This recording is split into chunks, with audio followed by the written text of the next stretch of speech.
নীতিমালায় পরিবর্তন আনার পর এক লাফে প্রায় ৩ গুণ বেড়েছে কৃষি ঋণের খেলাপির হার।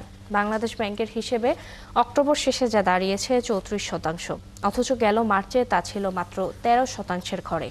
যদিও কেন্দ্রীয় ব্যাংক আশা করছে দ্রুতই নিয়ন্ত্রণে চলে আসবে এই হার। আব্দুল জাহের আনাসের রিপোর্ট।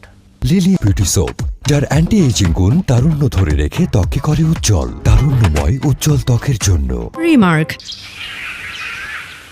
প্রতি বছর কৃষিখাতের উৎপাদন ও সরবরাহ ব্যবস্থা ধরে রাখতে ঋণ সহায়তা দিয়ে থাকে ব্যাংকগুলো। নিয়ন্ত্রক সংস্থার বিশেষ নীতিমালা ও নজরদারির অধীনে দেয়া এসব ঋণের শর্ত থাকে তুলনামূলক সহজ।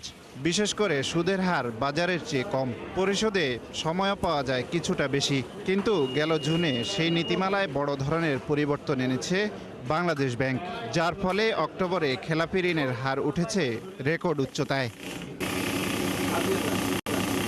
নীতিমালা অনুযায়ী জুনের আগ পর্যন্ত কৃষিঋণ খেলাপি হতে সব মিলিয়ে সময় লাগত ৫ বছর, কিন্তু নতুন নীতিমালায় তা নামিয়ে আনা হয়েছে ১ বছরে, যার কারণে মার্চে থাকা ১৩%-এর মন্দঋণ অক্টোবরে উঠেছে ৩৩%।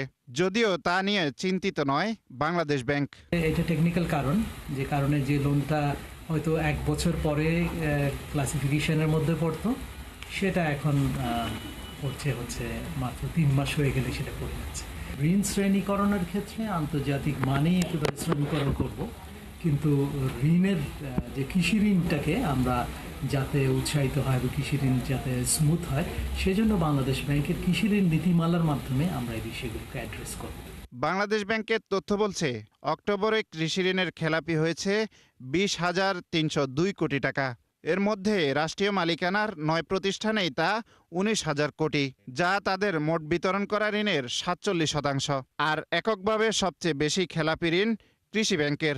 এছাড়া সোনালী ব্যাংকে তা ৩,৫০০ কোটি টাকার উপরে।